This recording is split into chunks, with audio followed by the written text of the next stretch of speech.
What does a life built on 15 years of love and sacrifice look like when it's shattered in 15 seconds? For Eleanor Vance, it looked like a perfectly packed suitcase and the glint of car keys in her husband's hand. He told her he was leaving her for a woman half her age, a woman who offered him a future she no longer could.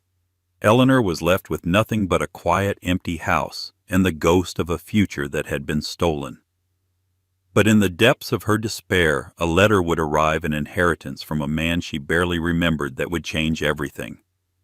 This isn't a story about heartbreak.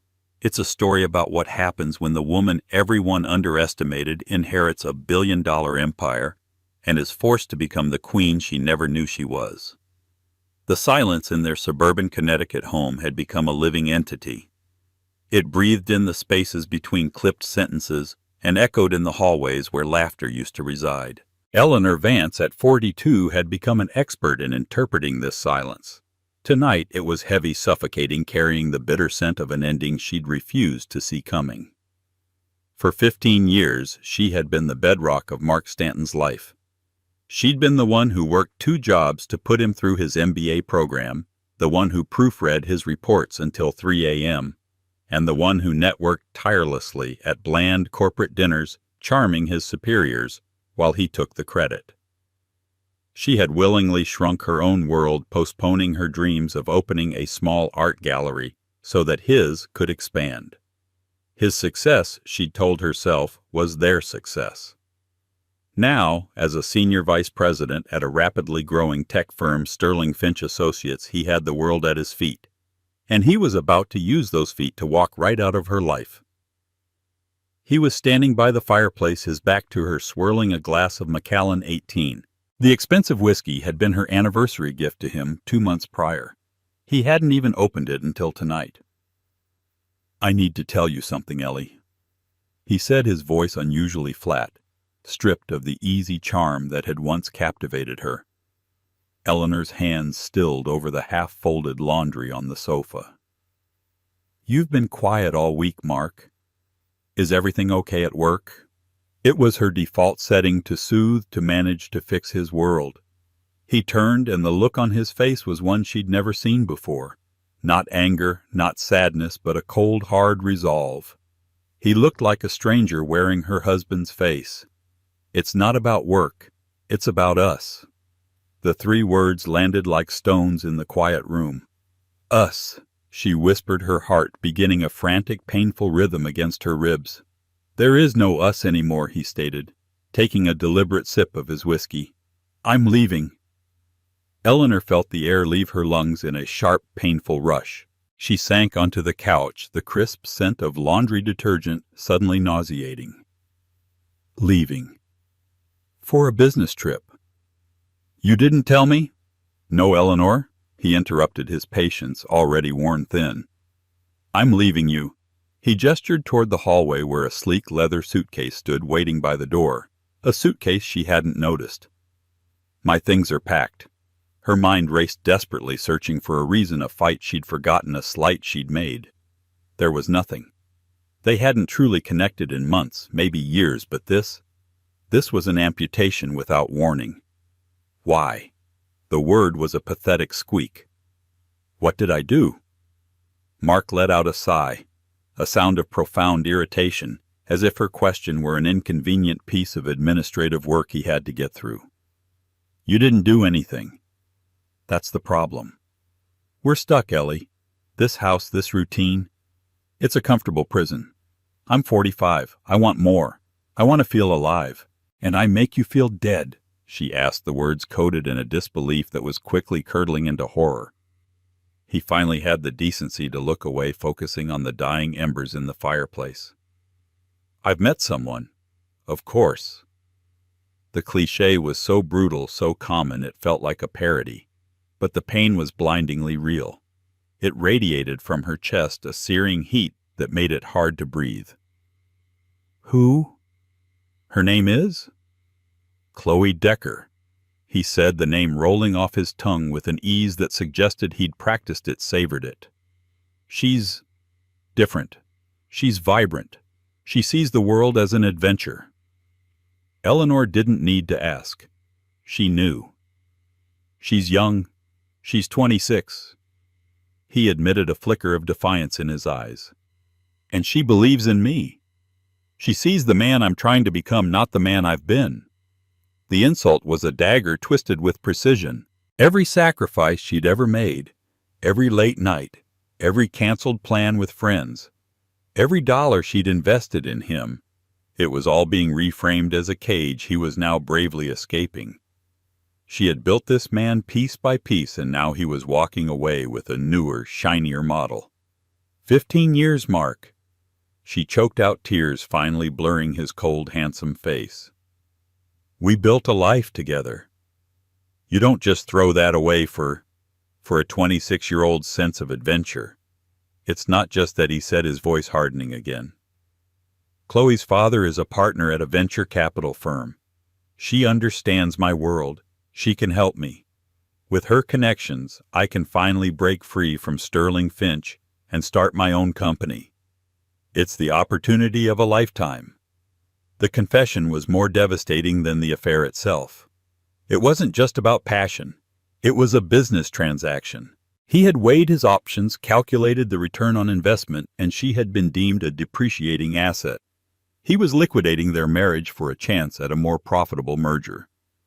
He walked over to the antique writing desk in the corner, a piece she had lovingly restored by hand. He placed a thick manila envelope on the polished wood. These are the divorce papers. My lawyer drew them up. I think you'll find the terms are adequate. The house is mortgaged to the hilt for my seed capital, so it'll have to be sold. But you'll get half of what's left. It's fair. Fair. The word was a mockery. He was taking their shared past, their future, and a young new partner, and leaving her with half the proceeds of a forced sale and a set of legal documents. Eleanor stood up, her legs trembling. She walked toward him, a storm of fury and grief raging inside her. For a moment she thought she might scream, might claw at his face, might shatter the expensive bottle of whiskey over his head. But when she spoke, her voice was eerily calm. "Get out," she said. Mark looked surprised, as if he had expected more tears, more pleading. "Ellie, let's be adults about this." I said, "Get out of my house," she repeated, her voice low and dangerous. The woman who had spent 15 years accommodating him was gone. In her place was someone he didn't recognize. Take your suitcase and your ambition and your collateral and get out. He stared at her for a long moment, then shrugged a final dismissive gesture. He picked up his keys from the mantelpiece. "Fine. My lawyer will be in touch with yours." He walked out the door without a backward glance. The click of the lock echoed in the crushing silence. Eleanor stood frozen in the middle of the living room, surrounded by the artifacts of a life that was no longer hers. The laundry was still unfolded. The dinner she'd planned was still in the refrigerator. The future she had believed in was gone. She slowly sank to her knees, the sound of her own broken sobs, the only thing filling the vast empty space where a marriage used to be. The 6 months that followed were a blur of gray. Eleanor moved through life like a ghost, haunting the ruins of her own existence. The beautiful house was sold, its contents divided with the sterile precision of a legal document. Mark, true to his word, had been fair. After paying off the second mortgage he'd taken out for his new venture, her share was barely enough to secure a small one-bedroom apartment in a less fashionable part of town and cover her expenses for a few months. Her days were formless. She'd wake up late, the sunlight filtering through the cheap blinds of her new apartment, feeling like an accusation. She applied for jobs, curator positions, gallery assistant roles, but her resume had a 15-year gap labeled homemaker. In a competitive market, she was an antique. Rejection emails piled up, each one a small, sharp confirmation of her own obsolescence. Mark, meanwhile, was thriving. She'd see him accidentally on purpose articles in the local business journal about his new startup, Stanton Innovations, with a smiling photo of him and a radiant Chloe Decker by his side. They were the city's new power couple. He was living the life he'd claimed she'd held him back from, and the world was applauding him for it.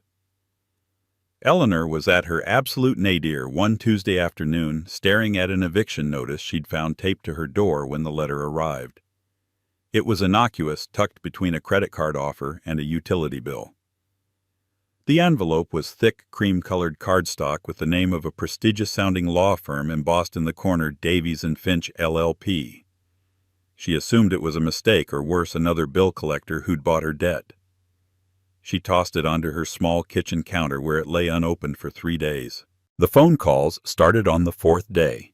A polite, firm voice identified himself as James Davies, a senior partner at the firm. He insisted it was a matter of utmost urgency that he speak with Mrs. Eleanor Vance.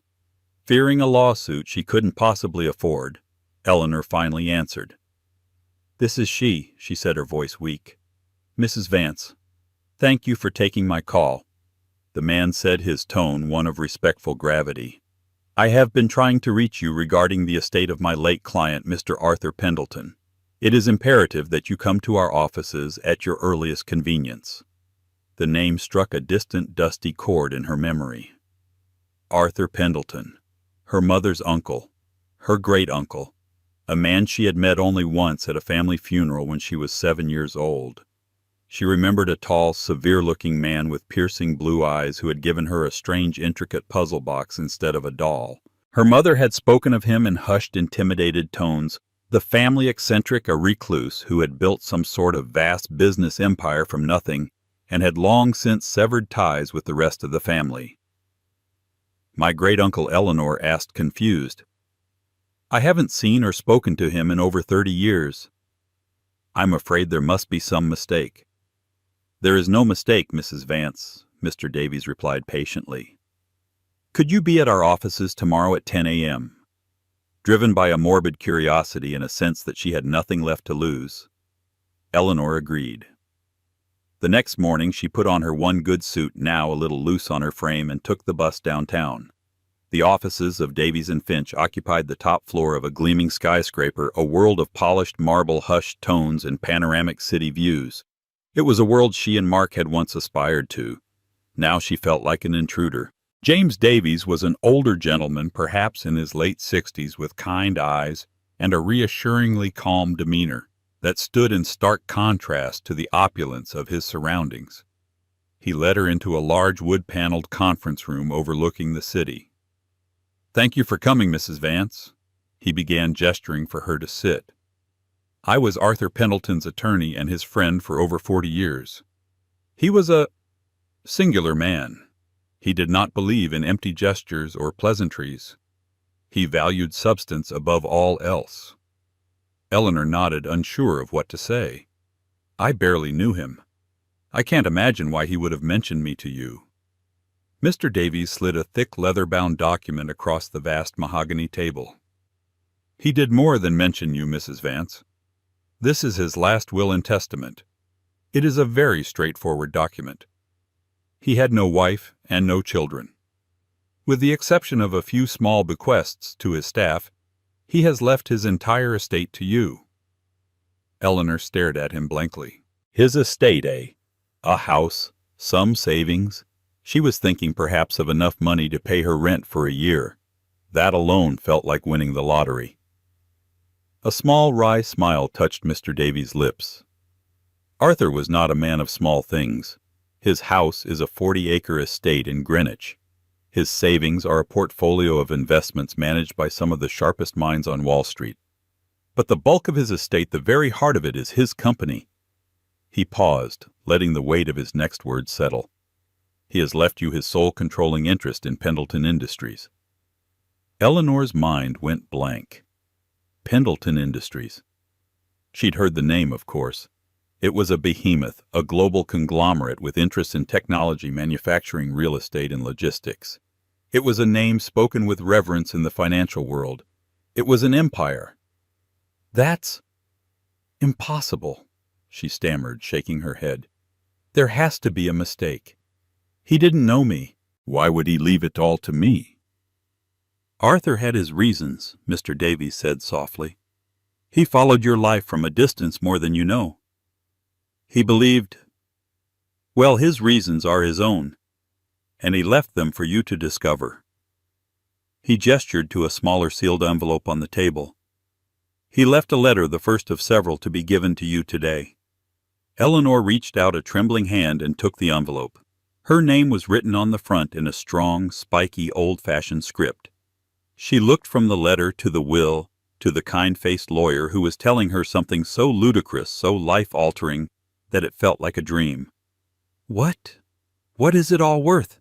She whispered the question, feeling both vulgar and necessary. Mr. Davies looked at her, his expression unreadable.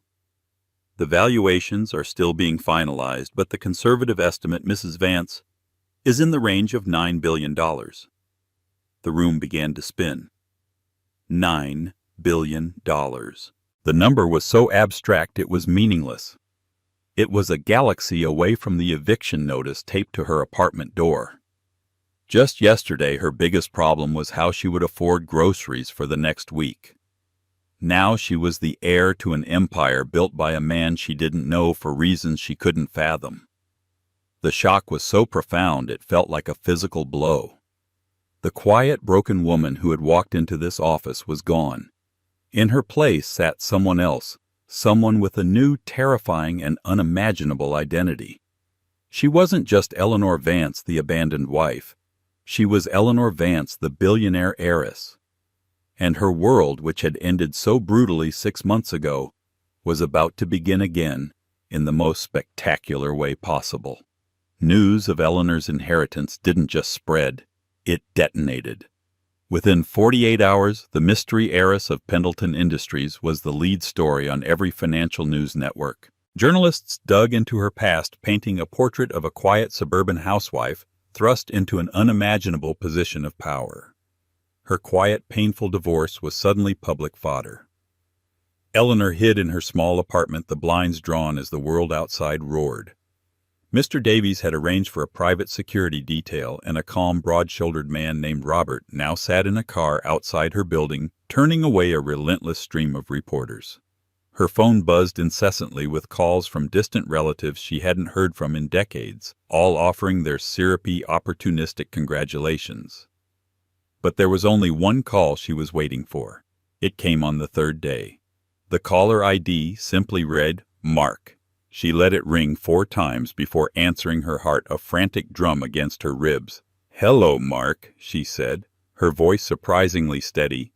"Ellie, my God, is it true?" He sounded breathless, a frantic edge to his usually smooth tone. "The news? They're saying you inherited Arthur Pendleton's entire fortune. It's a joke, right?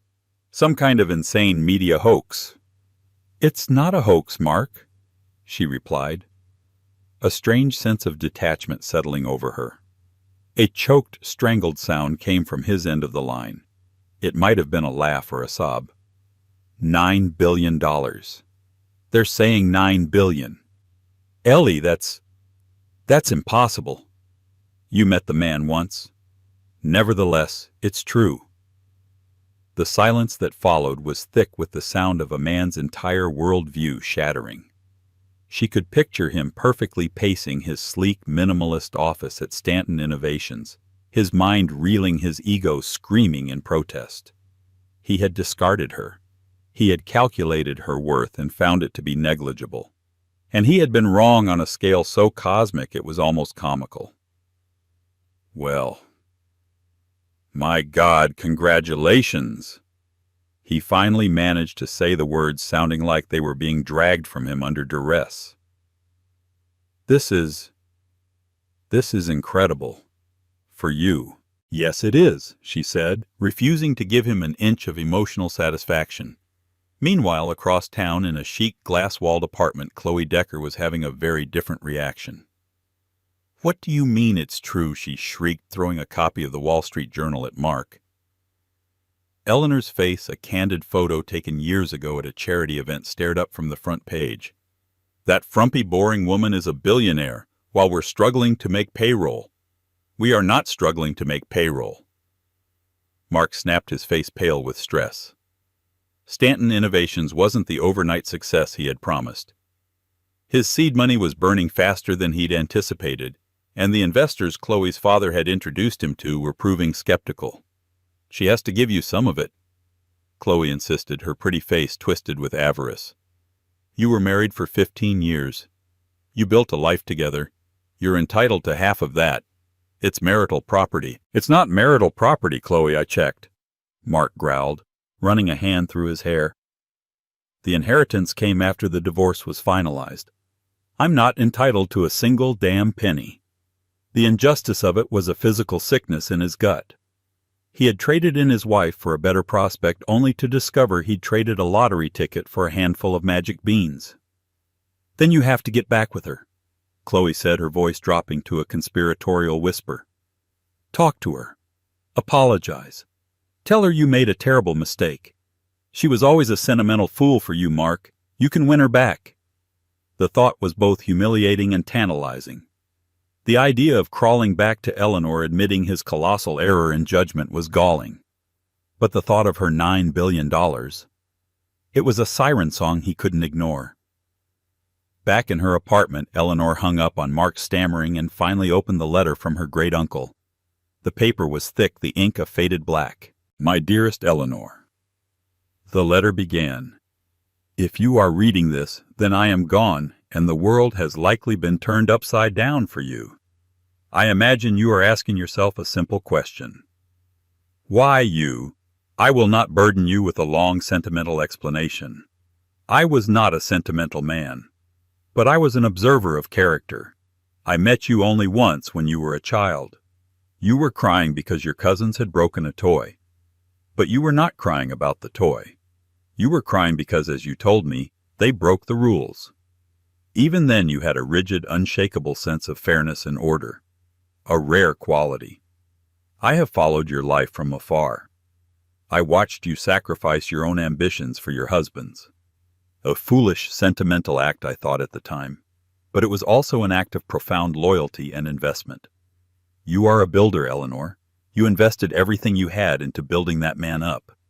He, it turns out, was a poor investment, a shoddy foundation. I am leaving you my life's work, Pendleton Industries. It is not a gift. It is a burden. It is a vast, complex machine, and many of its parts are operated by men who will see you as an intruder, a foolish woman who won the lottery. They will test you. They will try to wrest control from you. They will expect you to take the money and disappear. Do not. You have spent 15 years building a man. Now I am giving you the chance to build an empire. The choice is yours. Take the money, live a life of leisure, and the jackals on my board will carve up my legacy within a year. Or step into my shoes, learn the machine, run it, show them what a builder can truly do. Your first test awaits you at the first board meeting.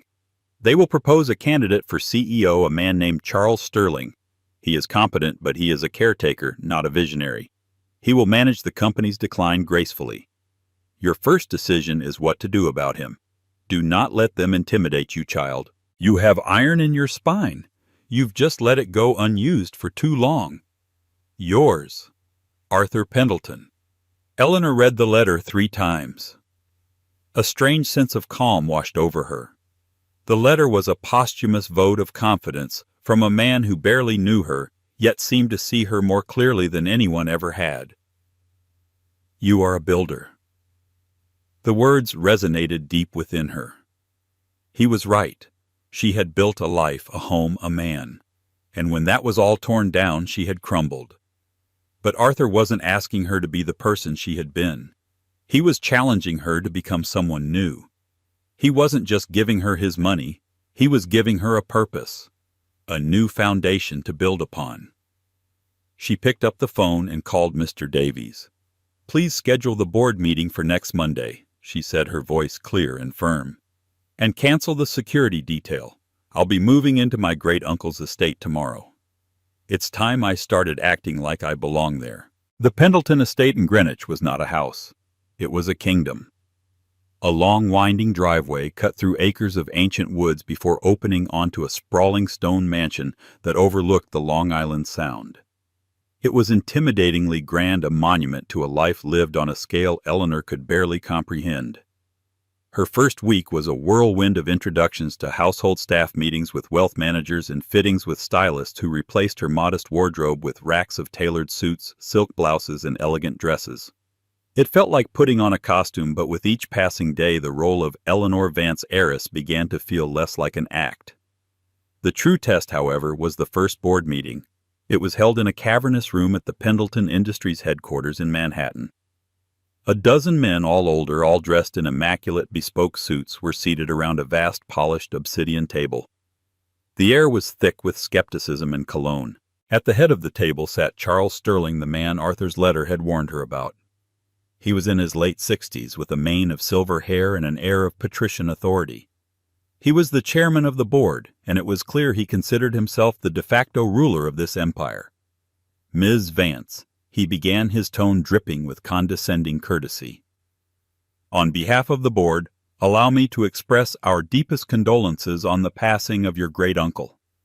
Arthur was a Titan. His shoes will be impossible to fill." He paused, letting the implication hang in the air. "Especially for you. We understand this must be an overwhelming time for you." Sterling continued. "Therefore, to ensure the stability of the company, the board has moved to unanimously nominate a new CEO. I have graciously agreed to step into the role to guide Pendleton Industries through this transition." He smiled, a placid, dismissive smile that said the matter was already settled. The other board members murmured their assent. They were looking at her, but they weren't seeing her. They were seeing a problem to be managed, a figurehead to be placated with dividends while they ran the show. Eleanor felt a tremor of her old self, the timid, accommodating woman who would have nodded, signed the papers, and gratefully accepted her comfortable exile. But then she thought of Arthur's letter. "You have iron in your spine." She took a slow, deliberate breath. "Thank you for your condolences, Mr. Sterling," she said, her voice clear and carrying in the silent room. "And thank you for your gracious offer. However, I cannot accept it at this time." A ripple of surprise went through the room. Charles Sterling's smile tightened. "I beg your pardon, Ms. Vance, with all due respect. This company is a multi-billion-dollar global entity. It requires an experienced hand at the helm."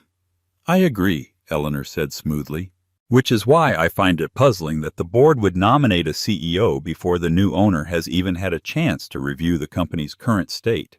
It seems premature." She looked around the table, meeting the eyes of each board member one by one.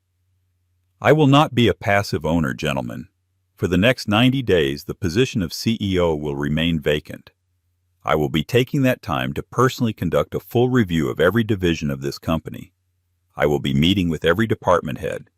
I will be reading every financial report. And at the end of those 90 days, I will decide who is best suited to lead my company into the future." She let her gaze settle back on Sterling. "That may be you, Mr. Sterling. It may not be. Until then, you and this board will report directly to me." The silence that followed was absolute electric. She had thrown a grenade onto their perfectly polished table. Sterling's face was a mask of fury, his patrician composure shattered. He had expected a mouse. He had found a lioness. "You are making a grave mistake," he said, his voice a low growl. "The only mistake, Mr. Sterling," Eleanor replied, rising from her chair, "would be to underestimate me. My great-uncle did not make that mistake. I suggest you don't either." She turned and walked out of the room. Her back straight, her head held high, leaving a stunned and furious board of directors in her wake. She didn't know if she had just won their respect or declared a war she couldn't win. But for the first time in a very long time, she felt a thrilling, terrifying surge of power. She wasn't just wearing the costume anymore. She was starting to become the person Arthur Pendleton had believed her to be. The news of her boardroom coup reached Mark within the hour. A contact on the Pendleton board, a man he had once golfed with, called him in a panic. "Your ex-wife is a dragon, Stanton," the man sputtered. "She just walked in here and castrated Sterling in front of the entire board. She's taking over. She's insane." Mark hung up the phone, a cold dread mixing with a bitter, burning envy. The sentimental fool he thought he could win back was gone. In her place was a formidable, ruthless stranger. A queen. And he, Mark Stanton, the brilliant entrepreneur, was beginning to realize a terrifying truth. His biggest asset wasn't the venture capital his new girlfriend's father could provide. His biggest asset was the woman he had thrown away, and now she was about to become his most powerful and unpredictable rival. The 90 days of Eleanor's review were a baptism by fire. She worked 18-hour days fueled by coffee and a ferocious determination to prove her great-uncle right. She devoured financial reports, strategic plans, and personnel files. She walked the floors of Pendleton manufacturing plants, donned a hard hat at their construction sites, and sat in on the pitch meetings of their tech incubators. She wasn't just learning the business. She was absorbing it, making Arthur's empire her own piece, by painstaking piece. The board under Charles Sterling's resentful leadership tried to obstruct her at every turn. They buried her in jargon-filled reports, scheduled meetings on impossibly short notice, and subtly encouraged department heads to be uncooperative. But they underestimated her resolve. The same meticulous attention to detail she had once applied to managing Mark's career, she now applied to dissecting a multi-billion-dollar conglomerate. And she was a very fast learner. It was during her review of the Pendleton Capital Division, the company's venture capital arm, that she saw it. A funding proposal from a plucky startup called Stanton Innovations, Mark's company. Her blood ran cold. He was coming to her company for money. The irony was so thick she could have choked on it. He had left her in part for better financial connections, and now he was unknowingly kneeling at her altar begging for an investment. The proposal was desperate. Stanton Innovations was burning through its initial seed money at an alarming rate. They had a promising prototype for a new logistics software, but they were months behind schedule and hemorrhaging cash. Without a significant Series A funding round, they would be insolvent within 6 months. Her first instinct was a savage, satisfying desire for revenge. She could crush him. A single word from her no, and his dream, the very dream for which he had destroyed their marriage, would die. She could leak the news of his impending failure to the press. She could ruin him utterly. The thought was a dark, intoxicating poison. That night she found the second letter Arthur had left for her tucked away in his library, with a note for Mr. Davies to give it to her after her first month. Eleanor. By now you have likely encountered the jackals. You have felt their teeth. I trust you have shown them your own. But a leader must be more than a fighter. A fighter can win a battle, but it takes a builder to win a war. Pendleton Industries did not become what it is by destroying its rivals. It grew by absorbing them, by identifying value where others saw none, and by turning weakness into strength. You will soon be faced with a choice to destroy something or to build from its ruins. Remember what you are. Be a builder, not a wrecker. Yours, Arthur. Eleanor sat with the letter for a long time, the fire crackling in the massive stone hearth. Be a builder, not a wrecker. Arthur's words cut through her rage, offering a different path. Revenge was easy. It was an emotional spasm. Building was hard. It required vision, strategy, and a cold, clear head. The next morning she called the head of Pendleton Capital. I want to be in the final pitch meeting for the Stanton Innovations proposal, she said. But I am to be introduced only as a senior analyst from the new owner's office. No one is to know my name. Is that understood? The day of the pitch arrived. Eleanor sat at the far end of a long conference table, deliberately out of the main line of sight. She was dressed in a simple, severe gray suit, her hair pulled back, a pair of glasses perched on her nose. She was invisible. Mark Stanton walked in, flanked by Chloe Decker. He was a portrait of manufactured confidence, his suit sharp, his smile practiced. Chloe, dressed in a vibrant red dress that was wholly inappropriate for a venture capital pitch, looked around the room with an air of entitled boredom. Mark launched into his presentation. He was slick, charismatic, and passionate. He spoke of disruption, synergy, and market penetration. But Eleanor, armed with weeks of intensive study, could see the holes. His financial projections were wildly optimistic. His market analysis was superficial. His understanding of the supply chain challenges was amateurish. He was selling a dream, not a business. When he finished, the head of Pendleton Capital, a shrewd man named Marcus Thorne, began the grilling. "Mr. Stanton, your burn rate is unsustainable.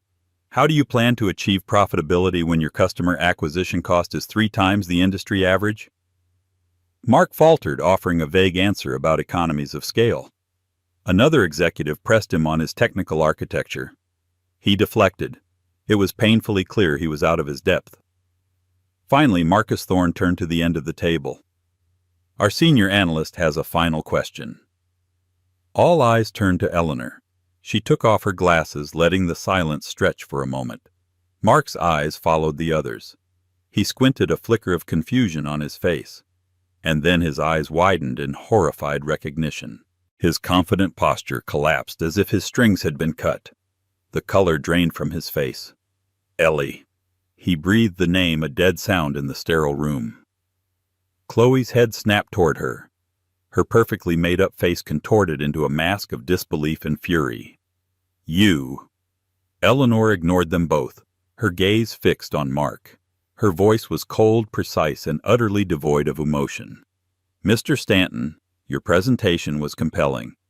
However, you failed to mention that your lead engineer quit 2 weeks ago, that your primary supplier has threatened to terminate your contract over unpaid invoices, and that your prototype failed its last 3 stress tests.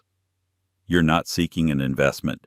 You're seeking a bailout for a sinking ship." Every fact she stated was a perfectly aimed torpedo, blowing his flimsy presentation to pieces. The other executives stared stunned as she methodically, clinically dismantled his entire company in under 60 seconds. Mark stood frozen, speechless, exposed as a fraud in front of the very people he was trying to impress. The suave, confident CEO was gone. In his place was a terrified, humiliated man. Eleanor stood up, her composure absolute. "Thank you for your time, Mr. Stanton. We will be in touch." She walked out of the room, leaving behind the wreckage of her ex-husband's dream. She hadn't screamed, she hadn't cried. She had simply wielded the truth like a weapon, and it had been more devastating than any emotional outburst could ever be. She hadn't been a wrecker, she had been a builder, and the first thing she had to do was clear away the shoddy foundation. Mark and Chloe stumbled out of the Pendleton Industries building in a daze. The humiliation was a physical coating on Mark's skin. He had been stripped bare professionally and personally by the woman he had dismissed as a simple homemaker. "What was that?" Chloe hissed, her voice trembling with fury as they hit the sidewalk. "How did she know all that? Have you been talking to her?" "Of course I haven't been talking to her!" Mark yelled back, his composure finally cracking. Cars honked as they argued on the busy street corner. "She's the owner, Chloe. She owns the whole damn company. She has access to everything. This is your fault." Chloe accused, her eyes wild. "You told me she was nobody. You told me you were trading up. You traded your billionaire wife for me, and I've got nothing to show for it but a maxed-out credit card and an apartment that's about to be repossessed." The raw transactional nature of their relationship was finally laid bare. "I thought your father was going to help." Mark shot back, his voice thick with desperation. "My father helps winners, Mark, not failures who get humiliated by their ex-wives." She looked at him with pure, undisguised contempt. "You're not the man I thought you were. You're weak. And I'm done." She hailed a cab, her red dress a flash of fury. "Don't call me," she spat before climbing in and slamming the door. The taxi pulled into traffic, and just like that, the vibrant, adventurous future Mark had left his wife for vanished. He was alone on a crowded street, his company in flames, his lover gone, his entire life a smoldering ruin. 2 days later, a formal offer letter from Pendleton Capital arrived at his office. Mark's hands trembled as he opened it. He was expecting a final brutal rejection. But what he read was far more cruel and far more brilliant. Pendleton Capital was offering to acquire Stanton Innovations. They weren't investing. They were buying the entire company, assets and intellectual property included. The price they offered was just enough to cover his outstanding debts and pay his creditors, leaving nothing for him or his initial investors. The offer saved the jobs of his employees and prevented him from having to declare bankruptcy, preserving his name from that final disgrace. But the real sting was in the conditions. The acquisition was contingent on him staying on for a 1-year transitional period. His new title would be Junior Project Manager. His new boss, reporting directly to the board, would be a rising star in the Pendleton Tech division. His salary was a fraction of his old one, and as the new owner of the company, all major decisions would ultimately need to be approved by Eleanor Vance.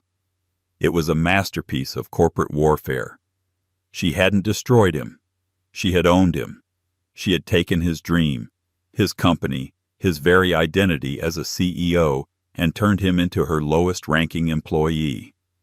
To refuse the deal meant certain financial ruin and a slew of lawsuits from his investors. To accept meant a year of profound daily humiliation, working as a cog in the machine of the woman he had abandoned. He was trapped. With a shaking hand he signed the papers. It was an act of complete and utter surrender. Eleanor reviewed the signed contract in her vast, sunlit office overlooking the city. There was no triumph in her heart, only a quiet, resolute finality. This wasn't about Mark anymore. This was about the assets. Stanton Innovations, for all its mismanagement, had a core of good engineers and the kernel of a valuable software idea. Under Pendleton's management, it could be turned into something profitable. It was a salvage operation. She was being a builder. She buzzed her assistant. "Please schedule my 90-day review with the board for tomorrow morning," she said. "And please have the corporate counsel draft a termination agreement for Mr. Charles Sterling. His services will no longer be required." The following day, she walked into the boardroom not as a curious heiress, but as its undisputed master. She presented a detailed 90-page strategic plan for the company, outlining her vision for the next 5 years. She identified underperforming divisions to be sold, promising new markets to be explored, and innovative technologies to be acquired, starting with Stanton Innovations. Her command of the material was absolute. The board, which had once looked at her with such disdain, was now staring in awe. She concluded her presentation by announcing the formation of a new executive search committee to find a world-class CEO who would execute her vision. Charles Sterling sat ashen-faced as his reign came to an unceremonious end. He had underestimated the quiet woman, and it had cost him his career. As Eleanor left the meeting, a sea of respectful faces parting before her, she felt the last vestiges of her old life fall away. She was no longer Mark's ex-wife or Arthur's heir. She was the architect of her own future, the head of a global empire, a woman forged in betrayal and remade in fire and finance. The iron in her spine was no longer just present. It was the core of her entire being. 3 years passed. Under Eleanor's leadership, Pendleton Industries didn't just stabilize, it soared. She proved to have an almost preternatural instinct for business, a blend of Arthur's visionary boldness and her own meticulous, compassionate pragmatism. She invested heavily in sustainable technologies, streamlined the company's bloated bureaucracy, and implemented generous employee wellness programs that attracted the best talent in the world. The company's stock price tripled. The financial press, which had once called her the mystery heiress, now referred to her as the Vance Virtuoso, or the Pendleton Queen. The woman herself was transformed.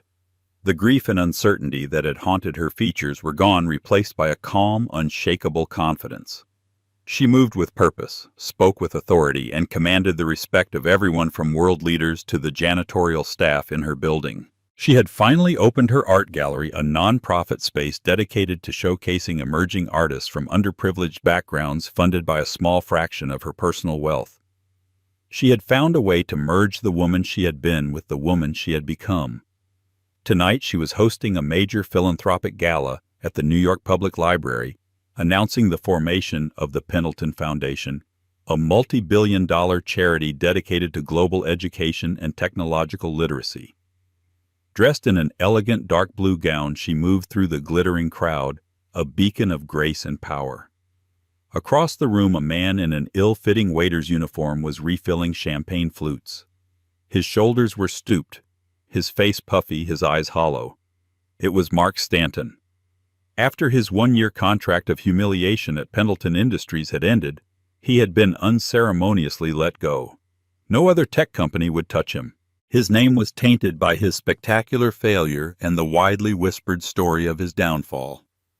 He had bounced from one low-paying sales job to another, his arrogance eroded by the harsh reality of his new station.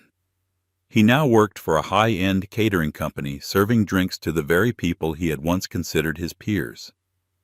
He saw her from across the vast vaulted room. She was luminous, surrounded by senators, artists, and titans of industry. She was laughing, and the sound was rich and genuine. It was a sound he hadn't heard in years. An agonizing wave of regret so powerful it was nauseating washed over him.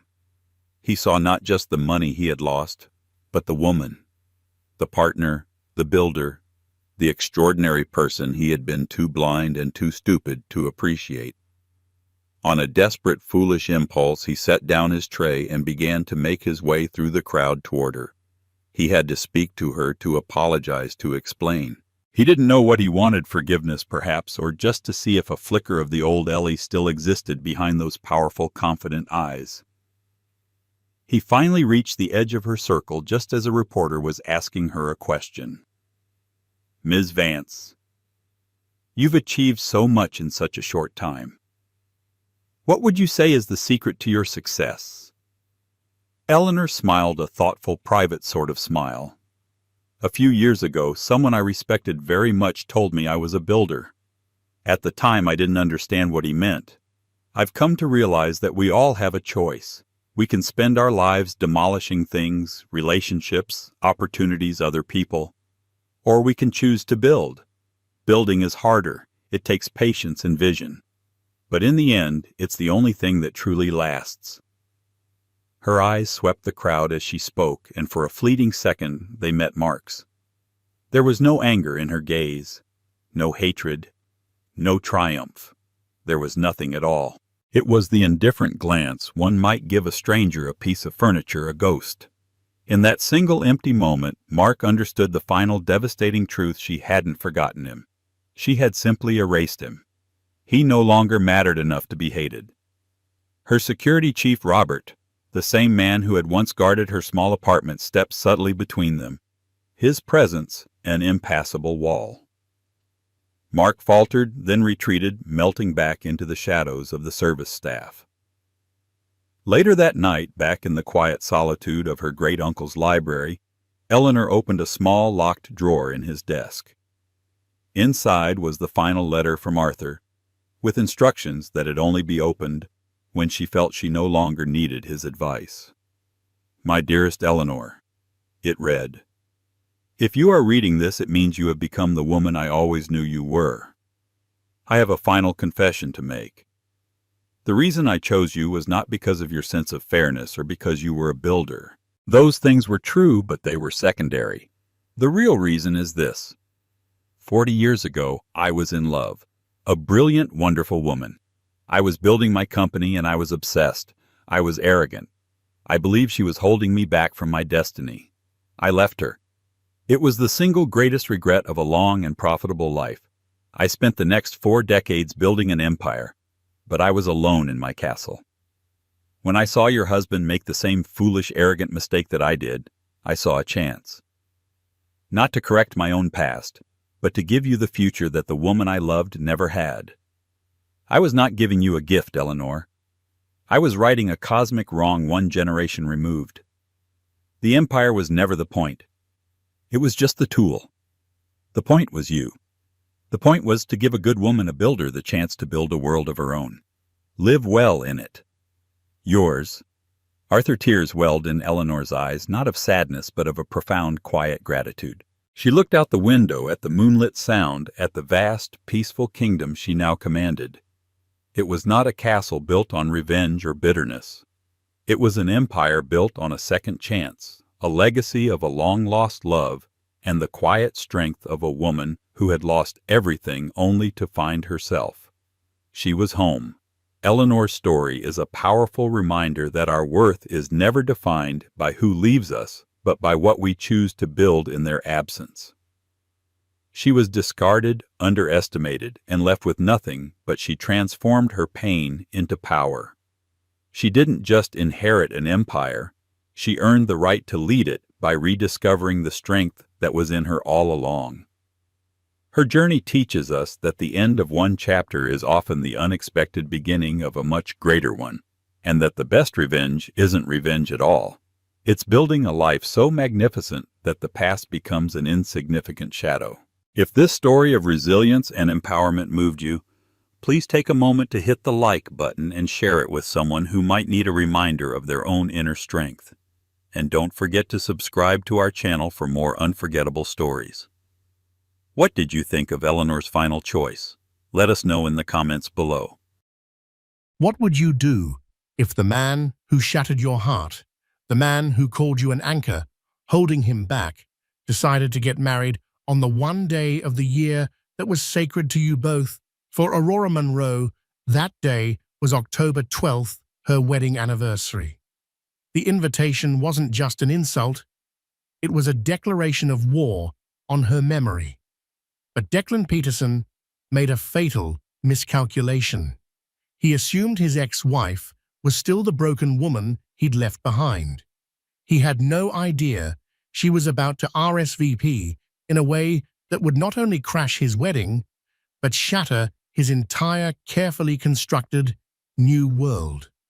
The invitation arrived on a Tuesday, nestled between a catalogue for Italian leather goods and a bill from the architectural firm. It was thick, creamy cardstock, the kind that whispers of expense and occasion. Aurora Monroe ran a manicured finger over the embossed lettering, her heart giving a painful, familiar lurch. Mr. and Mrs. Gerald Miller request the pleasure of your company at the marriage of their daughter Sophie Miller to Mr. Declan Peterson. And there at the bottom, the date that felt like a deliberate poisoned dart, Saturday the 12th of October. Their anniversary. 5 years they had been married. 10 years they had been together. October 12th wasn't just a date. It was a cornerstone of her life, a day she had once believed was etched into the stars. Even after the divorce, a messy, brutal affair that had flayed her soul raw, the date remained sacrosanct. She'd spend it quietly, sometimes with her sister, sometimes alone, a day of somber reflection on the woman she used to be. Now Declan was taking that too. He wasn't just moving on, he was bulldozing the ruins of their shared history to build his new life on top of them. A bitter laugh escaped her lips, sounding foreign in the minimalist quiet of her penthouse apartment overlooking Central Park. Of course he was. It was so quintessentially Declan, grandiose, selfish, and utterly thoughtless. The divorce had been 2 years ago. The words he'd used still echoed in her mind during her weaker moments. "You're not ambitious enough, Aurora. You're comfortable. You're an anchor, and I'm a ship meant for the open sea." He had made her feel small, as if her dreams of building her interior design firm brick by painstaking brick were quaint hobbies compared to his vague, bombastic ambitions in the world of finance. He'd painted her as the reason his career hadn't skyrocketed, the quiet domestic weight holding back his ascent. The irony was so thick she could choke on it. In the 2 years since he'd cut the anchor, her firm, Monroe Interiors, had exploded. She'd landed a feature in Architectural Digest, secured contracts with 2 boutique hotel chains, and was now in negotiations to design a series of luxury lofts in Dubai. She wasn't just successful, she was thriving in a way she never could have when a part of her energy was constantly being diverted to soothe his fragile ego.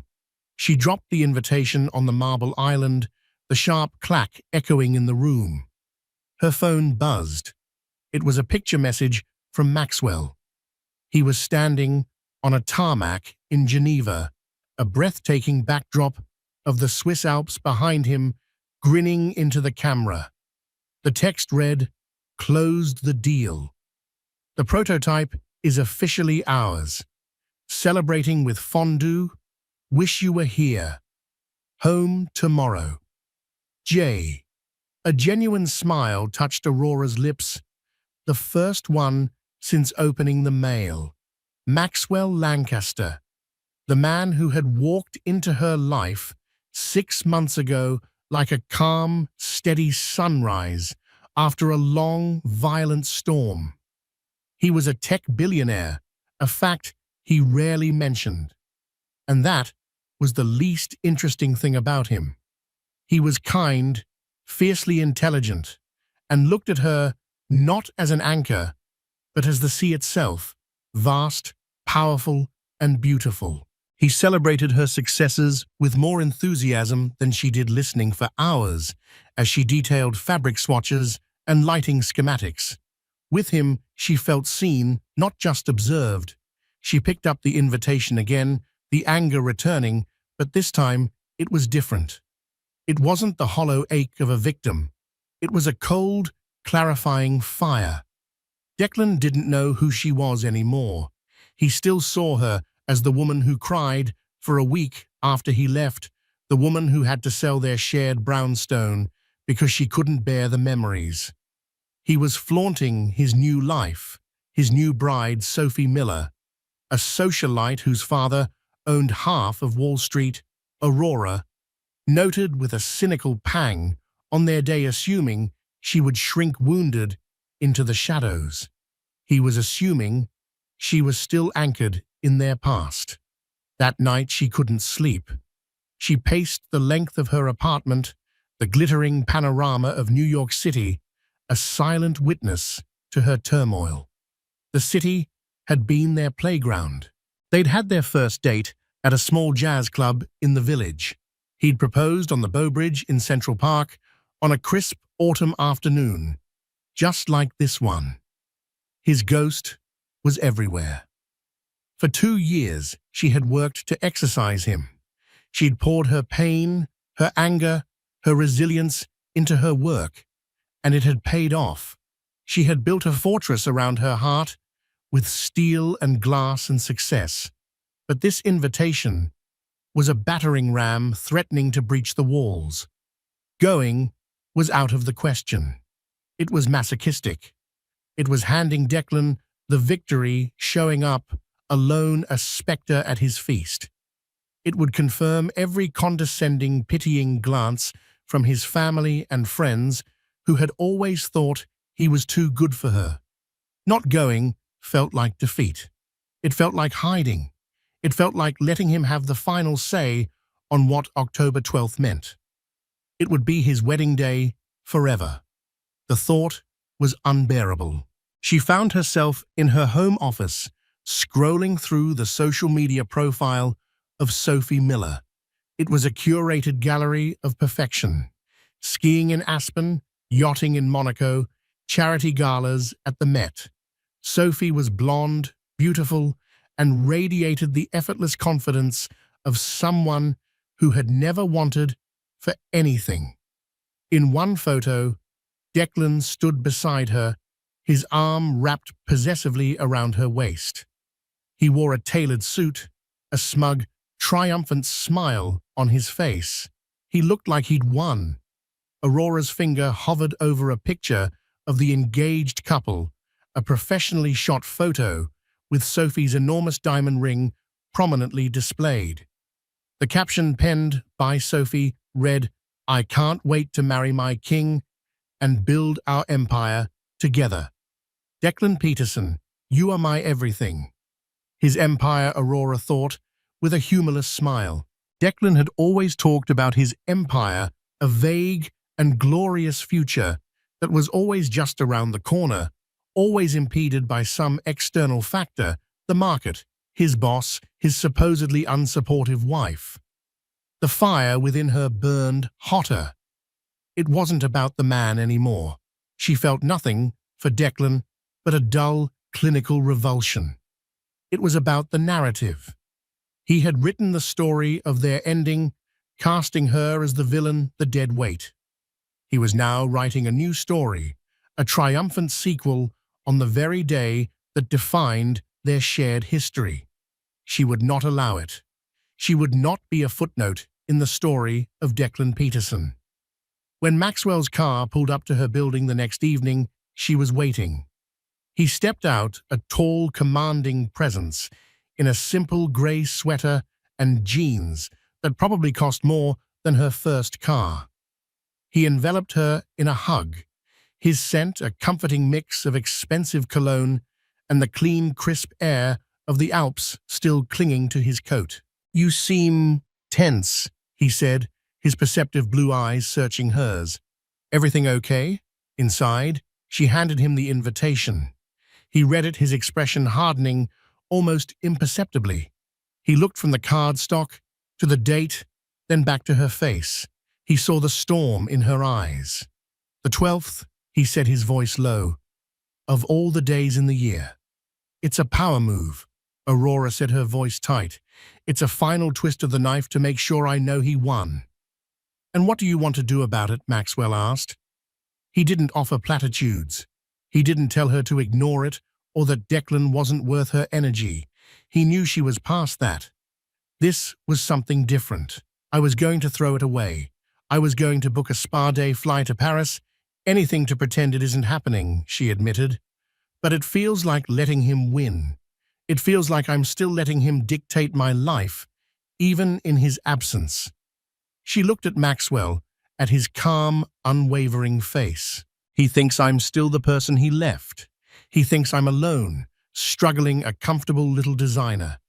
He has no idea who I am now." A slow smile spread across Maxwell's face. It was the smile he got when he was about to solve a complex coding problem or outmaneuver a corporate rival. So he said, his eyes glinting with a shared spark of rebellion, "Why don't we show him the idea once spoken aloud took on a life of its own? It shifted from a wild, vengeful fantasy into a tangible, strategic plan." Maxwell's question, "Why don't we show him?" wasn't just rhetorical. It was an offer, a key to a door Aurora hadn't even realized was there. "What do you mean, show him?" she asked, a tremor of excitement running through her. "Crash his wedding, Maxwell. That's insane. It's dramatic and petty." "Is it?" he countered, leaning against the kitchen island, the picture of calm audacity. "Or is it simply correcting a narrative? He's telling a story about you to his new family, to his friends, to himself. A story where you were the weak link. You have the opportunity to present a revised edition." He picked up the invitation again. "Blackwood Manor. Quaint, old money aesthetic. An hour north of the city. We could drive." He paused, a theatrical glint in his eye. "Or we could make an entrance that's a little less terrestrial." Aurora's heart started beating faster. She knew what he was suggesting. Maxwell owned a fleet of private aircraft through a subsidiary of his company, Lancaster Aerospace. To him, a jet was like a car. "You want to fly to his wedding?" she breathed. "The manor has a heliport, but it's small, barely fit for a Bell 429, Maxwell mused, already scrolling on his phone. "However, there's a private airfield less than 10 miles away. Ample runway for the G700. We could be there wheels down in under 20 minutes from Teterboro." The Gulfstream G700, Maxwell's newest acquisition, a flying masterpiece of engineering and luxury that he often called his sky office. The thought was so audacious, so utterly beyond the realm of anything Declan could possibly conceive of, that Aurora laughed, a real deep laugh that broke the tension in her chest. He would have a complete and total meltdown, she said, the image flashing in her mind. "That's a potential side effect," Maxwell said, with a straight face. But that's not the point. The point, Aurora, is for you to walk into that place, not as Declan Peterson's sad ex-wife, but as Aurora Monroe, the woman you are today. Successful, happy, and with a man who sees you as a supernova, not an anchor. It's not about revenge. It's about closure, on your terms. His words sliced through her remaining hesitation. He was right. This wasn't about being petty.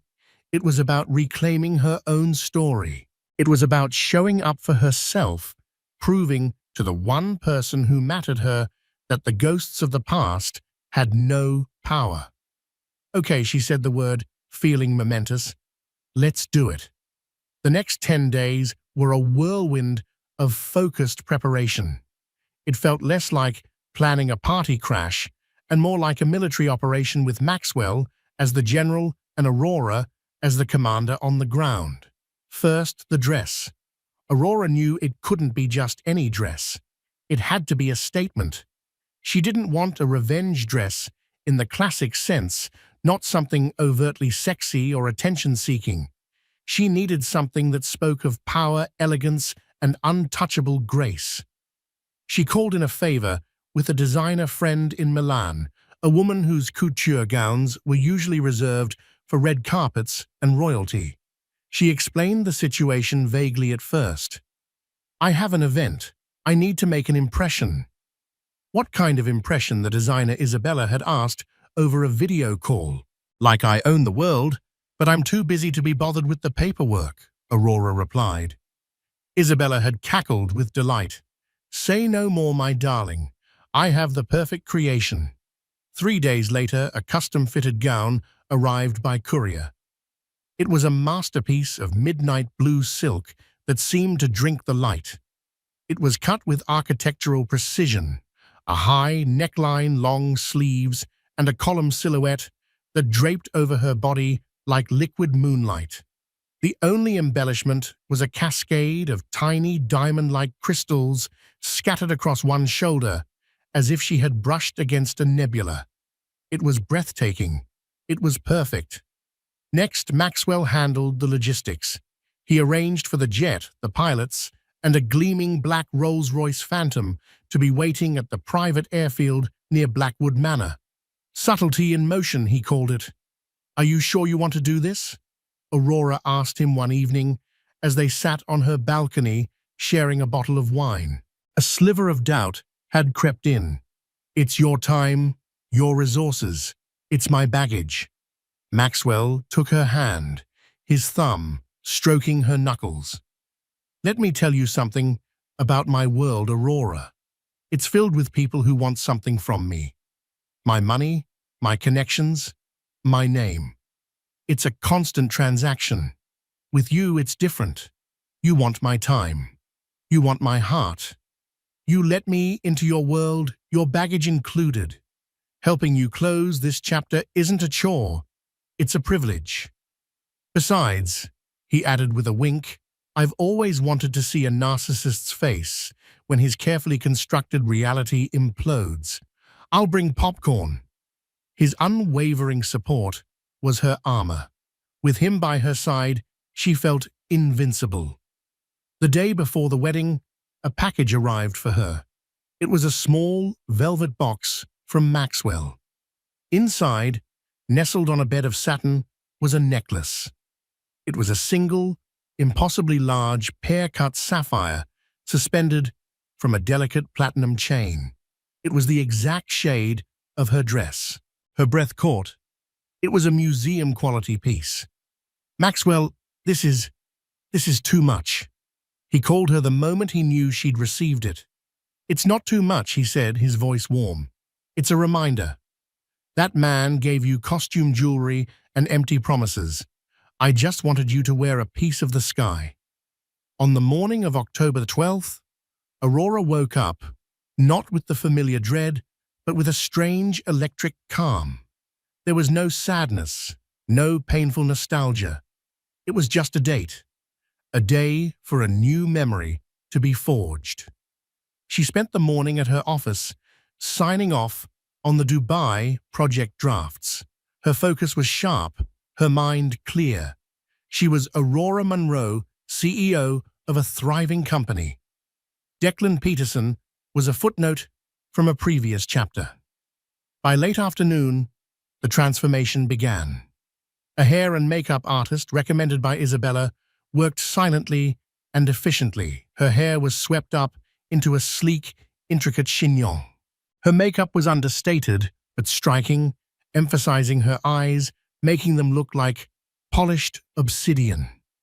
When she finally slipped into the midnight blue gown, she hardly recognized the woman in the mirror. This was not the girl who had married Declan Peterson.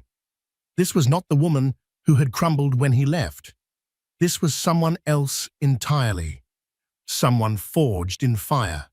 Maxwell arrived looking impossibly handsome in a bespoke Tom Ford tuxedo. He stopped dead in the doorway, his eyes sweeping over her. Aurora, he breathed, his voice filled with genuine awe. You are transcendent. He held out his hand, and as she took it, he fastened the sapphire necklace around her neck. The cool weight of it against her skin was a final click of a lock, sealing her resolve. Ready to go? He asked. She took a deep breath, meeting his gaze in the mirror. Ready. The flight to Teterboro was silent and swift. As they boarded the Gulf Stream, the sheer scale of the moment hit her. The cabin was larger than her first apartment, all cream leather and polished mahogany. The flight attendant offered them champagne. As the jet engines spooled up with a powerful rising whine, Aurora looked out the window at the setting sun, painting the sky in hues of orange and purple. She thought of Declan down on the ground, probably adjusting his tie, basking in the adoration of his guests, completely oblivious. He thought he was the ship meant for the open sea. He had no idea a hurricane was coming. Blackwood Manor was exactly as Aurora had pictured it, a sprawling Tudor-style estate that tried very hard to project an air of old-world aristocracy. Manicured lawns, ivy-covered stone walls, and a long, winding driveway lined with ancient oak trees. As the Rolls-Royce Phantom glided silently up the drive, Aurora could see the main house ablaze with light, the cheerful sounds of a string quartet drifting through the crisp autumn air. Guests in their finest attire mingled on the flagstone patio, champagne flutes in hand. It was a scene of carefully curated elegance, tasteful, expensive, and utterly predictable. The wedding ceremony was scheduled for 5:30 p.m. Just as the sun began to set, Maxwell had timed their arrival for 6:15 p.m., perfectly positioned to intercept the post-ceremony, pre-reception cocktail hour. It was the moment of maximum social visibility. Their approach, however, had begun 10 minutes earlier. The first sign that something was amiss in the world of Blackwood Manor was a sound. It started as a low, distant hum, a vibration felt more than heard. It wasn't the familiar thwump-thwump of a helicopter, but a deeper, more powerful roar that seemed to come from the sky itself. The string quartet faltered mid-Mozart. Guests paused their conversations, tilting their heads, their brows furrowed in confusion. The sound grew swelling from a hum to a full-throated roar that rattled the antique window panes and vibrated through the soles of their expensive shoes. It was the sound of pure, unadulterated power. Heads turned, eyes scanning the darkening sky. And then they saw it. Banking gracefully over the Hudson River Valley, its landing lights cutting through the twilight, was the sleek, unmistakable shape of a Gulfstream G700. It was impossibly large, impossibly close. It flew with a majestic, predatory grace, its silver fuselage catching the last rays of the setting sun. It was so out of context for this quiet, bucolic setting that it felt like a scene from a movie. The jet didn't land at the manor, of course. It continued its elegant descent towards the private airfield a few miles away, its thunderous passage a herald of something to come. The whispers started immediately. What on earth was that? Did you see the size of it? Whose jet is that? Does someone here know the president? Inside the main hall, Declan Peterson was at the peak of his glory. He had just exchanged vows with Sophie Miller. He was now officially connected to one of New York's wealthiest families. His financial troubles were a thing of the past. He stood with his new wife, his hand possessively on the small of her back, accepting congratulations. His mother, Margaret Peterson, a woman with a perpetually pinched face and disapproving eyes, hovered nearby, beaming with pride for the first time in years. Such a wonderful ceremony, Declan, a guest gushed. And Sophie, you look radiant. Declan's smile was wide and practiced. Thank you. We're just so thrilled to start our life together. It's a new beginning, a real ascent. He loved that word, ascent. It was then that the low growl of a high-performance engine replaced the fading roar of the jet. The Rolls-Royce Phantom, black as a starless night, pulled to a stop at the manor's grand entrance. It was a vehicle that commanded attention, not through noise, but through its sheer imposing presence. A valet, his eyes wide with a mixture of awe and panic, scrambled to open the passenger door. The first thing the guests on the patio saw was a leg, long, elegant, clad in a sheer stocking, and ending in a stiletto that looked like it was carved from obsidian. Then Aurora Monroe emerged. A collective, hushed intake of breath seemed to suck the air from the patio. She rose from the car, not like a person, but like an event. The midnight blue gown flowed around her, the crystals on her shoulder glittering like a captured constellation. The sapphire at her throat was a point of deep, cold fire. Her hair was a sculpted masterpiece, her face serene and unreadable. She didn't look angry or vengeful. She looked like she was bored with gods. She paused for a moment, her eyes scanning the stunned crowd with a look of cool, mild appraisal. Then Maxwell stepped out from the other side. If Aurora was the queen of the night, he was her king. The Tom Ford tuxedo fit him like a second skin. He radiated an aura of quiet, unassailable confidence. He wasn't handsome in the flashy, desperate way Declan was. He was handsome in the way a mountain is handsome, solid, timeless, and powerful. He walked to Aurora's side and offered her his arm, his movements economical and precise. Together, they looked less like wedding guests and more like they had arrived to purchase the entire estate as a weekend getaway. The whispers on the patio turned into frantic, urgent murmurs. Is that Aurora, Declan's ex-wife? My God, I didn't even recognize her. Who is that with her? He looks important. That dress, that necklace must have cost more than the wedding. Declan had just raised a glass of champagne to his lips when he saw the commotion at the door. He turned, a slight annoyance on his face, expecting a late-arriving cousin. His eyes fell on the couple framed in the grand entryway. The champagne flute slipped from his fingers, shattering on the marble floor with a sound that seemed deafeningly loud in the sudden silence. The blood drained from his face, leaving behind a sickly, pale mask. His jaw went slack. It was a total system failure. His mind simply could not process the data it was receiving. Aurora, that was Aurora, the comfortable, mousy anchor of a woman he had so righteously discarded. And who the hell was the man with her who looked like he could buy and sell everyone in the room? Before his first drink was finished, Sophie, his new bride, followed his gaze. Declan, darling, what is it? Her eyes landed on Aurora, A flicker of confusion, then recognition, then a gathering storm of feminine indignation. What is she doing here? Aurora and Maxwell began to move, gliding through the parted sea of guests with an unhurried grace. They weren't crashing. They were gracing the event with their presence. Aurora's eyes finally found Declan's across the crowded room.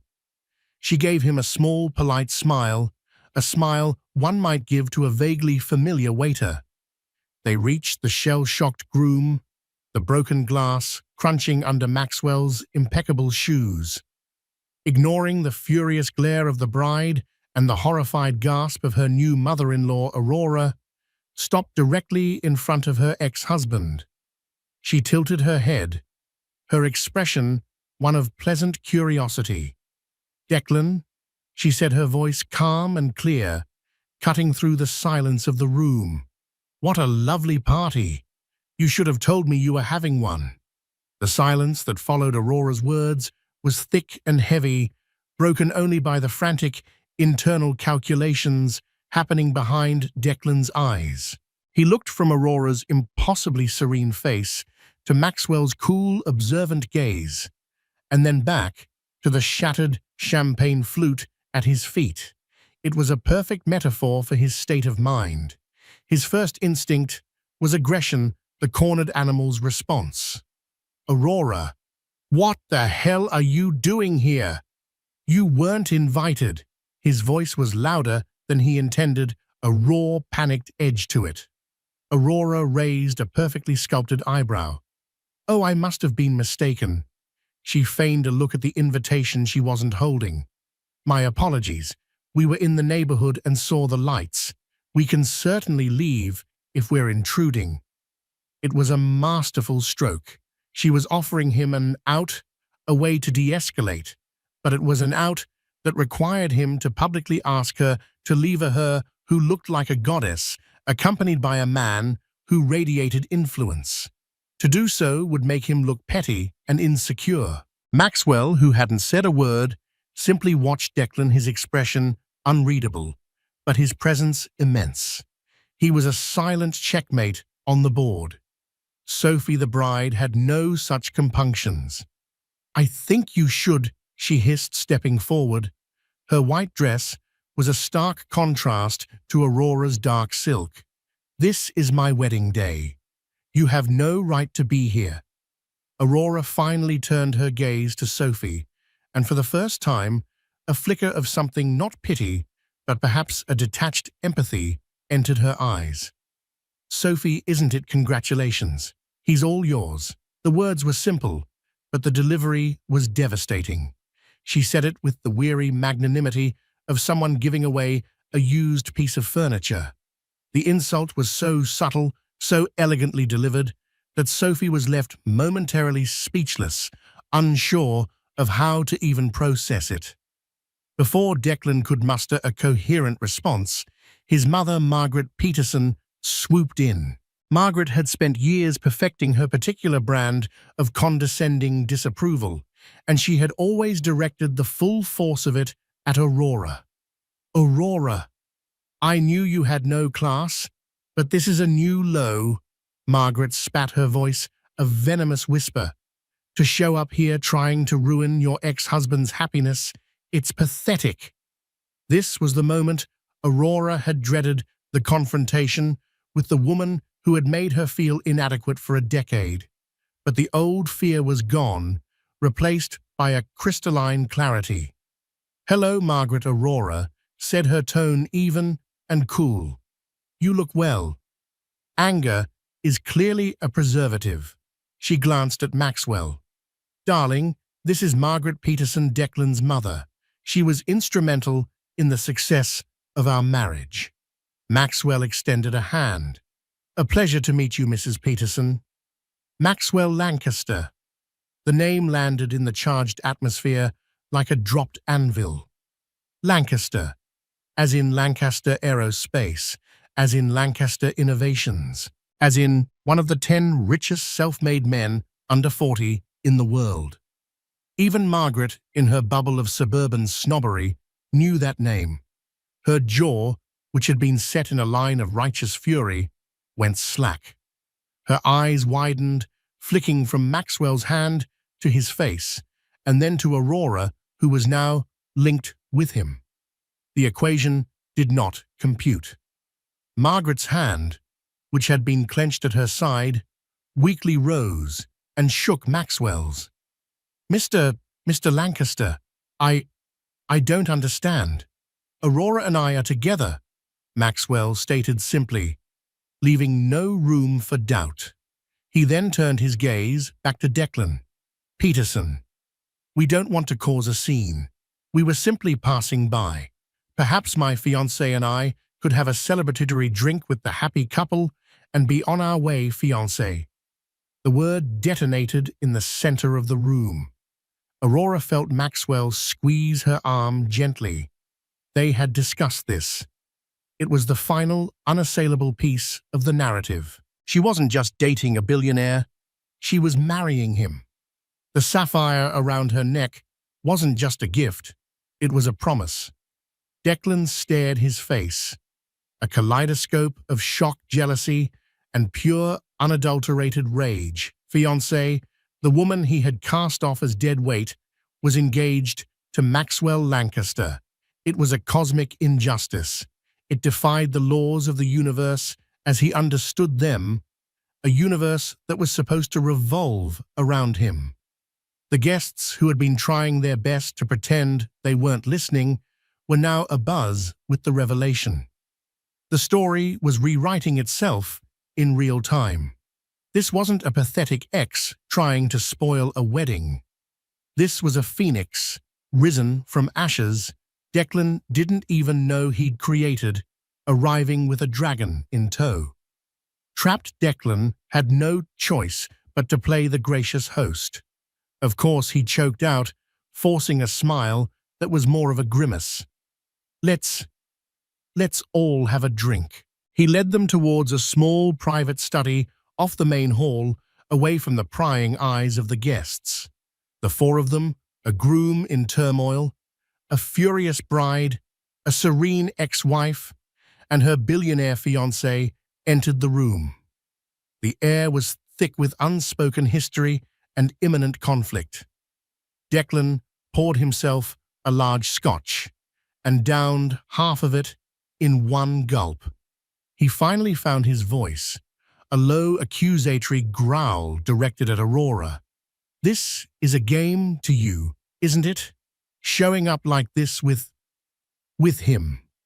He gestured dismissively at Maxwell. To rub my face in it. Your face, Aurora asked, genuinely curious. Declan, why would you assume my life still revolves around you? I came here tonight to close a door. You chose to have your wedding on October 12th.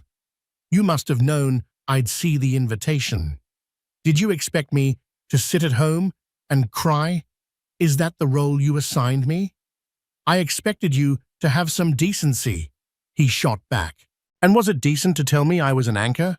She replied, her voice dropping, losing its public coolness, and taking on a sharper, more personal edge. Was it decent to dismantle my self-worth so you could walk away guilt-free? I spent years believing you, Declan. Believing I was the reason you weren't soaring. It was the truth he insisted, his desperation making him reckless. Look at you now. You only manage this. He waved a hand at her dress, her necklace, because you latched onto someone richer. It's the same thing. You're just a more expensive anchor now. It was a fatal mistake.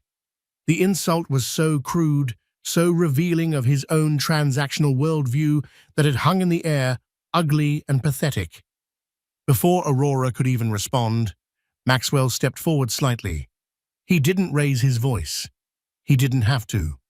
Mr. Peterson Maxwell began his voice a quiet, lethal calm. You seem to be under a few misapprehensions. When I met Aurora, she was already the CEO of a multi-million-dollar design firm that she built from the ground up with her own talent and grit.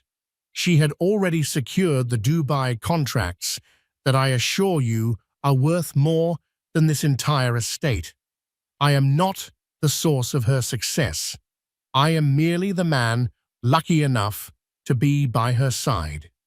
You, on the other hand—" Maxwell paused, letting the silence stretch.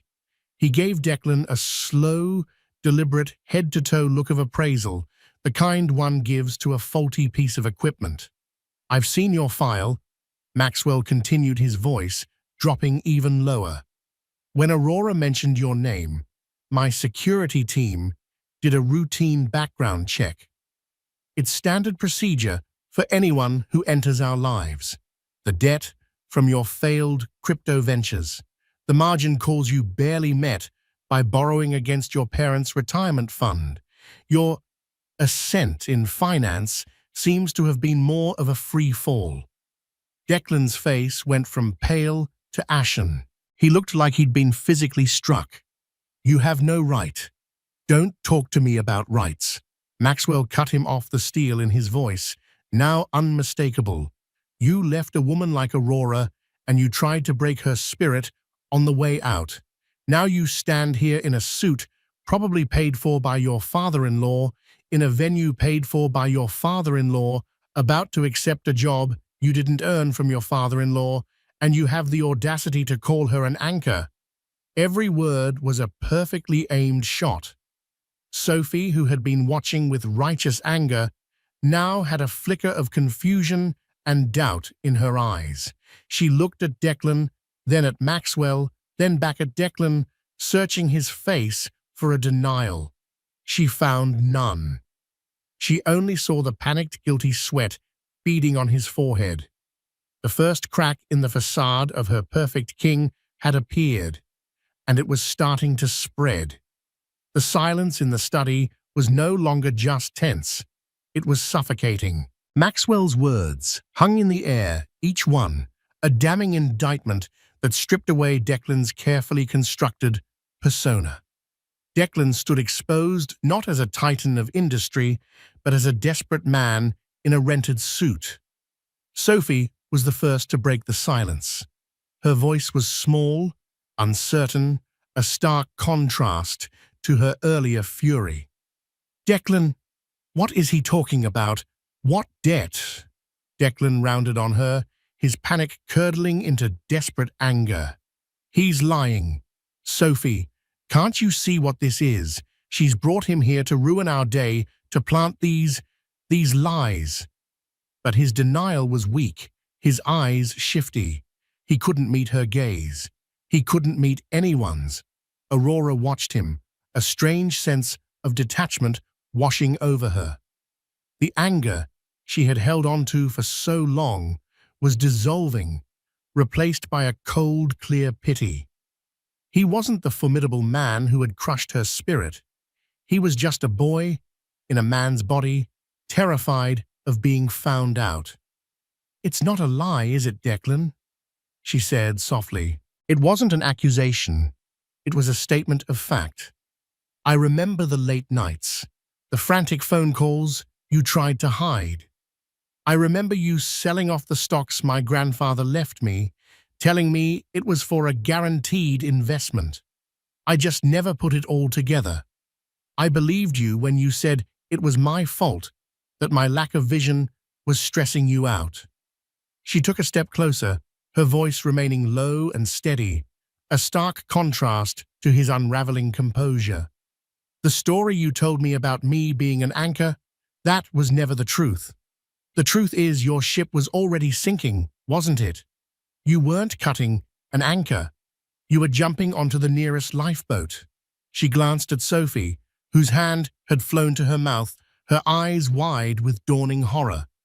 The lifeboat had a name. "No," Declan snarled, cornered. He turned back to Aurora, his face contorted with a venomous resentment. "You want to talk about the truth? You were never satisfied. You were always pushing your little design business, your little projects. You should have been supporting me, my vision. If you had just been the wife I needed, none of this would have happened." It was his last, desperate gambit, blame the victim. But the words, once so powerful, were now hollow and pathetic. Maxwell let out a short, mirthless laugh. The wife you needed? You mean the financier you didn't have? Mrs. Peterson, he said, turning his attention briefly to Margaret, who was frozen by the door, her face a mask of disbelief. You must be proud. But the final devastating blow didn't come from Maxwell or Aurora. It came from Sophie. Her initial shock had hardened into a cold, terrifying clarity. The little inconsistencies she had overlooked, the vague answers Declan gave about his business, his eagerness to have her father handle all their finances, it all clicked into place. The man she had just married wasn't a king building an empire. He was a refugee seeking asylum from his own failures. My father, Sophie said, her voice trembling but clear. The vice president position at his firm. The one he offered you as a wedding gift. Was that part of the deal, Declan? Declan's face crumpled. The fight went out of him, replaced by a desperate, pleading look. Sophie, baby, listen to me. It wasn't like that. I love you. I fell in love with you and your father just... He saw my potential. He wanted to help. Help you? Sophie's voice rose, laced with hysteria. Help you by paying off your debts. Was that it was I, the bailout package? Was our marriage a business transaction? No, of course not, he pleaded, reaching for her. She recoiled as if his touch were toxic. Don't lie to me. Not anymore. Tears streamed down her face, ruining her perfect makeup. That jet that flew over here. All those whispers from the guests.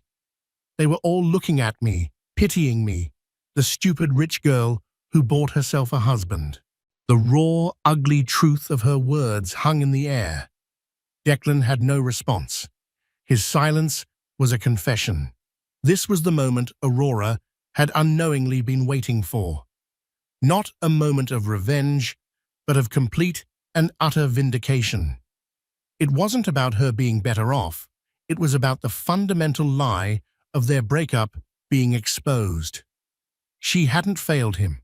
He had failed himself, and he had used her as a scapegoat. With a quiet grace, she turned to leave. Her purpose there was finished. The door was not just closed, it was sealed, the lock turned, the key dissolved. As she reached the door, she paused beside the sobbing bride. For a moment, she saw not the snooty socialite, but another woman who had been deceived by Declan's charm. On impulse, she spoke, her voice devoid of triumph, filled only with a quiet finality. For what it's worth, Aurora said, I don't think you're stupid. I think you just believed him. I did too, for a very long time. Sophie looked up, her tear-filled eyes meeting Aurora's. In that moment, there was a flash of understanding between two women who had occupied the same space in a man's dishonest world. Then Aurora and Maxwell were gone, stepping out of the suffocating study and back into the main hall. The string quartet had resumed, playing a brave but futile attempt to restore normalcy. But the atmosphere was irrevocably changed. The guests fell silent again as Aurora and Maxwell passed their expressions, a mixture of awe, pity, and frantic excitement. They were witnesses to a legend in the making. They didn't look back as they exited the manor. They didn't need to hear the shouting that erupted from the study. They didn't need to see Sophie rip the veil from her hair, or see Declan's mother finally comprehending the monumental fraud her son had perpetrated. As the Rolls-Royce pulled away from Blackwood Manor, Aurora looked at its reflection in the side mirror. A house of lies, ablaze with light, beginning to crumble from the inside out. She felt no joy, no schadenfreude. She just felt light. The anchor wasn't him. It had been the story he'd made her believe, and now she was free of it. The ride back to the private airfield was silent, but it was a comfortable, shared silence. Aurora leaned her head against the plush leather of the Rolls-Royce, the lights of passing cars painting fleeting patterns across Maxwell's stoic profile. The adrenaline was beginning to subside, leaving in its wake a profound and bone-deep sense of peace. The G700 was waiting for them on the tarmac, a beacon of otherworldly power in the quiet darkness of the countryside. As they ascended the stairs and the cabin door sealed shut, with a soft hiss, it felt like they were leaving the entire messy terrestrial world behind. Once airborne, the lights of the Hudson Valley spread out below them like a carpet of scattered diamonds. Aurora could just make out a cluster of lights that was Blackwood Manor, a tiny, insignificant speck in the vast darkness. "Are you okay?" Maxwell asked, his hand covering hers. "I am," she said, and she was surprised by the depth of her own sincerity. "I'm better than okay. For 2 years, I've been carrying this weight, this narrative that I was less than, that I wasn't enough.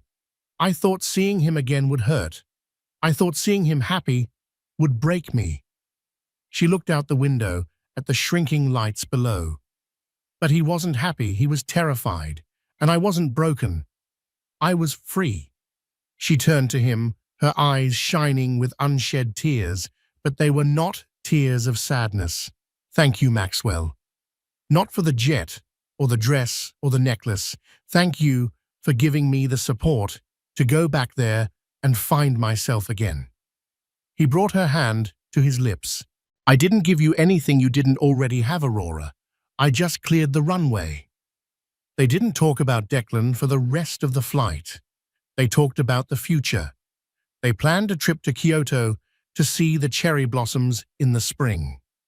He told her about a new philanthropic foundation he was starting for STEM education for girls, and her eyes lit up as she immediately started sketching ideas for the foundation's headquarters on a cocktail napkin.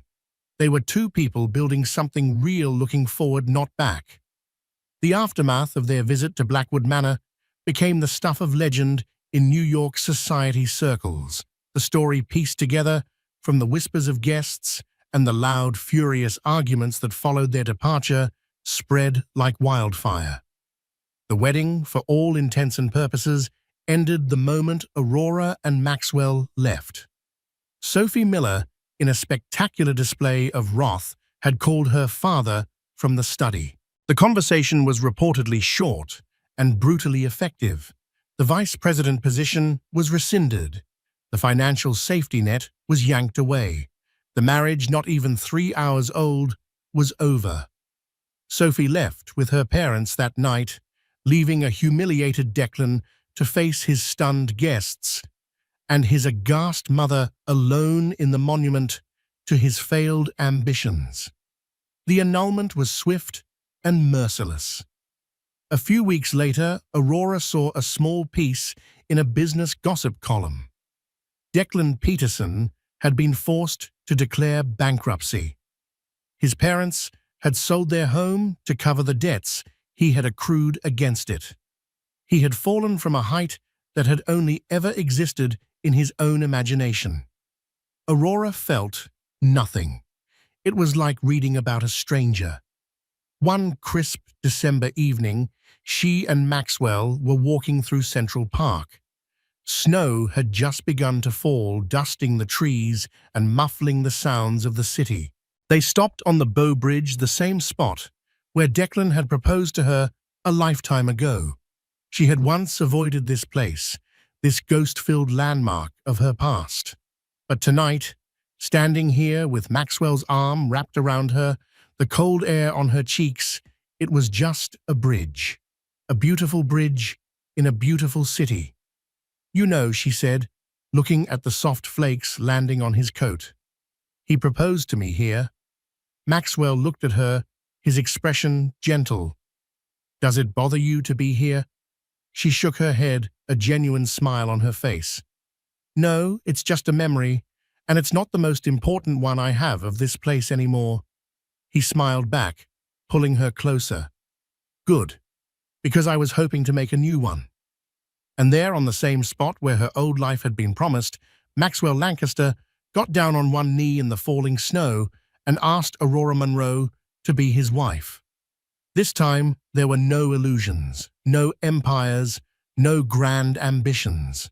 There was just a man and a woman grounded in truth, love, and a respect so deep it was the foundation of their world.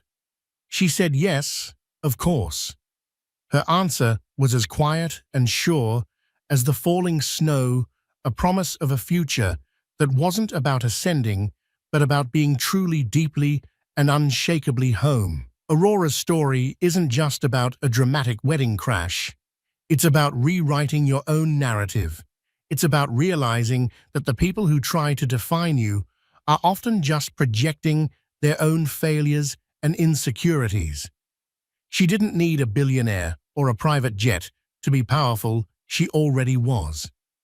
The grand entrance was just her finally choosing to see herself the way the world was about to. Her real victory wasn't Declan's downfall, but her own liberation from a story that was never truly hers. What did you think of Aurora's ultimate power move? Have you ever had a moment where you had to take back your own story from someone else? Let us know your thoughts in the comments below. We read every single one. If this story of strength and vindication resonated with you, please give this video a thumbs up. Share it with someone who needs to hear that their past does not define them, and make sure you subscribe and hit that notification bell. You won't want to miss the next real-life drama we have in store.